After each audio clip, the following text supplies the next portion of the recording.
नमस्कार। पुष्पा प्रियंका सरस्वती विद्या मंदिर inter college Nanak Mehta Udham Singh में उत्तराखंड से मैं पूजा चौरसिया। आज हम पढ़ेंगे कक्षा 8 की हिंदी पाठ 16 है पानी की कहानी। इसका पहला भाग हम पहले पढ़ चुके हैं, आज दूसरा भाग पढ़ेंगे। और अब इसमें जैसे कि पहले भाग में आपने देखा कि पानी अपनी व्यथा को सुनाने का प्रयास कर रही है और रामचंद्र तिवारी जी तैयार भी हो गए। अब क्या है, पानी जो है वो अपनी कहानी को सुनाने जा रही है और वो ये कहती है कि भैया मैं तुम्हें दिल से धन्यवाद देती हूँ कि मतलब तुम सूर्य निकलने तक मुझे अपने हाथों में रखो और तुम्हें कोई तकलीफ़ नहीं होगी और सूर्य के आते ही मैं उड़ जाऊँगी। और मेरे जीवन की जो कहानी है वो बड़ी विचित्र है और अब मैं तुमको अपनी कहानी सुनाऊँगी। वो भी तैयार होकर के कहते हैं कि ठीक है सुनाइए, सुनाओ, अच्छा सुनाओ करके। फिर पानी बताती है, बूंद जो है, बहुत दिन हुए मेरे पुरखे हाइड्रोजन जिनको हाइड्रोजन बोलते हैं और ऑक्सीजन जिनको ऑक्सीजन बोलते हैं, ठीक है ना। हाइड्रोजन मतलब हाइड्रोजन, ऑक्सीजन मतलब कि ऑक्सीजन नामक दो गैसें सूर्यमंडल में लपटों के रूप में विद्यमान थी। सूर्यमंडल अपने निश्चित मार्ग पर चक्कर काट रहा था। वे दिन थे जब हमारे ब्रह्मांड में उथल पुथल हो रही थी, अनेक ग्रह और उपग्रह बन रहे थे। ठहरो, क्या तुम्हारे पुरखे अब सूर्यमंडल में नहीं हैं?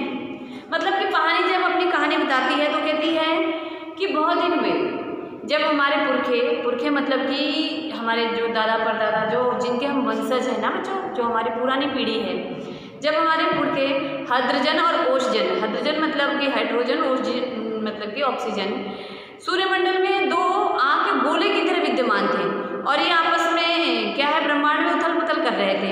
उन दिनों क्या है, ब्रह्मांड में अनेक ग्रह और उपग्रह बन रहे थे जिससे ब्रह्मांड की में उथल पुथल हो रहा था। तो उसी टाइम जो राइटर है वो कहते हैं रुको, क्या तुम्हारे पुरखे अब नहीं रहे जो तुम ये कह रही हो कि थे करके? तो वो कहती है कि नहीं, मैं उनके वंशज अपनी भयावह लपटों से अभी उनका मुख उज्ज्वल किए हुए हैं। हाँ, तो मेरे पुरखे बड़ी प्रसन्नता से सूर्य के धरातल पर नाचते रहे थे। एक दिन की बात है कि दूर एक प्रचंड प्रकाश पिंड दिखाई पड़ा।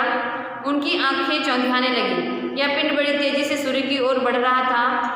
ज्यों-ज्यों पास आता जाता था उसका आकार बढ़ता जाता था। सूर्य क्या हुआ? सूर्य से लाख गुना बड़ा था। उसकी महान आकर्षण शक्ति से हमारा सूर्य कांप उठा। ऐसा ज्ञात हुआ कि लाखों गुना बड़ा था। ग्रह राशि से टकराकर हमारा सूर्य चूर्ण हो जाएगा। वैसा ना हुआ। वह सूर्य से ग्रहों मीलों दूर से ही घूम चला, परंतु उसकी भीषण आकर्षण शक्ति के कारण सूर्य का एक भाग टूटकर उसके पीछे पीछे चल पड़ा। ठीक, उसके पीछे पीछे चल पड़ा। सूर्य से टूटा हुआ भाग इतना भारी खिंचाव संभाल न सका और कई टुकड़ों में बट गया। उनमें से एक टुकड़ा हमारी पृथ्वी है। यह प्रारंभ में एक बड़ा आग का गोला था। ठीक है बच्चों, जैसे कि आप जान ही रहे हैं कि जो हमारी पृथ्वी थी सूर्य से टूटी और एक बड़ा आग का गोला थी, फिर बाद में धीरे धीरे ठंडी होकर के वो पृथ्वी हो गई। परंतु उन लपटों से क्या हुआ कि पानी कैसे बना? राइटर के मन में ये जिज्ञासा आई कि उन लपटों से पानी कैसे बन गया? मुझे ठीक पता नहीं। बूंद कहती है कि मुझे ठीक पता नहीं। हाँ, यही सही है कि हमारा ग्रह ठंडा होता चला गया, हमारा ग्रह ठंडा होता चला गया। और मुझे याद है कि अरबों वर्ष पहले हाइड्रोजन ऑक्सीजन के रासायनिक क्रिया के कारण उत्पन्न हुई। मतलब जो हाइड्रोजन है, हाइड्रोजन है, वो ऑक्सीजन मतलब कि ऑक्सीजन के रासायनिक क्रिया से उत्पन्न हुई। ठीक, उसमें आपस में मिलाकर अपना प्रत्यक्ष अस्तित्व गवा दिया। वो दोनों जब आपस में मिले तो वो जो वास्तव में थे वो खो गए। ठीक है, और उसके कारण क्या हुआ? पानी बना। तो बूंद कहती है उसके कारण मैं उत्पन्न हुई। मैं उन दिनों भाप के रूप में पृथ्वी के चारों ओर घूमती थी। जब पानी उत्पन्न हुई तो भाप बनकर के पृथ्वी के चारों ओर घूम रही थी। उसके बाद न जाने क्या हुआ, जब मुझे होश आया तब मैंने अपने को ठोस रूप में यानी कि बर्फ के रूप में उसने जमा हुआ पाया। यानी कि पानी ये कहती है कि जब मैं भाप बन के पर्यावरण में घूम रही थी तो फिर मैं अचानक बेहोश हो गई और जब मुझे होश आया तो मैंने देखा कि मैं जम गई हूँ, बर्फ की तरह ठोस रूप में हो गई हूँ। ठीक है, मेरा शरीर पहले भाप के रूप में था, फिर अत्यंत छोटा सा हो गया था कि छोटे छोटे कण थे ना, भाप में छोटे छोटे कण होते हैं, पानी की बूंदें बहुत छोटी होती हैं। ठीक, फिर वो कहती है कि मैं बर्फ बन गई। वह पहले से कोई हवा भाग रहा होगा जब मैंने चारों ओर मेरे असंख्य साथी बर्फ बने देखे। मतलब कि पानी का जो 17वां भाग होता है, समझना कि एक बूंद का जो 17वां भाग होता है कितना छोटा होता है, उस रूप में उसने देखा कि मेरे असंख्य भाई बहन जो हैं, मित्रगण जो हैं, वो बर्फ के रूप में जमे हुए हैं। जहाँ तक दृष्टि जाती थी बर्फ के अतिरिक्त और कुछ नहीं दिखाई पड़ता था, बर्फ ही बर्फ था। जिस समय हमारे सूरज की किरणें पड़ती थी तो सदैव बिखर जाता था, सौंदर्य बिखर जाता था। जब बर्फ पे सूर्य की किरणें पड़ती थी तो एक अलग अलौकिक सौंदर्य बिखर जाता था बच्चों। उनके कितने साथी जो थे वो क्या है, वे बड़े उत्सुकता से आंधी में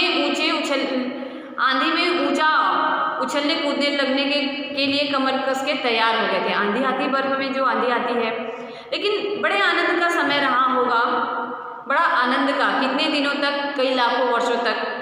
आपस में जब बात करती है बूंद तो कहती है कि वो समय बहुत ही आनंद का रहा होगा। फिर राइटर पूछता है कितने दिनों तक का रहा होगा, वो कहती है कई लाखों वर्षों तक का। हाँ, चौंके नहीं। फिर बूंद कहती है आप चौंकिए नहीं कि कई लाख वर्षों तक का वो आनंद रहा होगा। मेरे जीवन में 100-200 वर्ष दाल में नमक के समान भी नहीं है। पानी कहती है कि मेरा जीवन में जो 100-200 वर्ष है ना, वो दाल में नमक के समान भी नहीं है। मैंने ऐसे दीर्घ जीवित से वार्तालाप करते जान अपने आप को धन्य माना। जो राइटर है वो कहता है कि इतने लंबे समय से जो जिंदा है उससे बात करके मुझे इतना अच्छा प्रतीत हो रहा था और मेरे दिल में उस पानी की बूंद के लिए श्रद्धा बढ़ गई। हम शांति से बैठे एक दिन हवा से खेलने की कहानी सुन रहे थे कि अचानक ऐसा अनुभव हुआ मानो हम सरक रहे हों। बूंद कहती है कि हम एक दिन हवा से खेलने की कहानी सुन ही रहे थे, तभी ऐसा प्रतीत हुआ कि हम नीचे को सरक रहे हैं। इतने दिन आनंद से काटने के पश्चात अब दुख सहन करने का समय आ गया था। उसने कहा कि हमें ये पता चला कि हमारा शरीर जो है ठोसपन को छोड़ चुका है और उसको अब तरल रूप में बन रहा है, यानी कि हम फिसल रहे हैं। वो नदी की तरफ प्रवाहित हो रहे थे, हिमखंडों में बढ़ रहे थे। मैं कई बार समुद्र में इधर उधर घूमती रही। फिर एक दिन गर्म धारा से भेंट हो गई।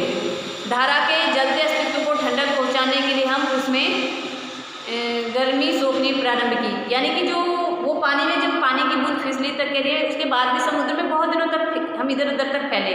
फिर एक दिन मेरी मुलाकात गर्म धारा से हो गई। गर्म धारा को ठंडक पहुंचाने के लिए हम उसकी गर्मी को सोखने लगे और स्वयं पानी बन करके समुद्र में मिल गए। ठीक है बच्चों, तो ये आपका दूसरा पैराग्राफ भी कंप्लीट होता है, दूसरा अध्याय। अब मिलेंगे हम तीसरे अध्याय में।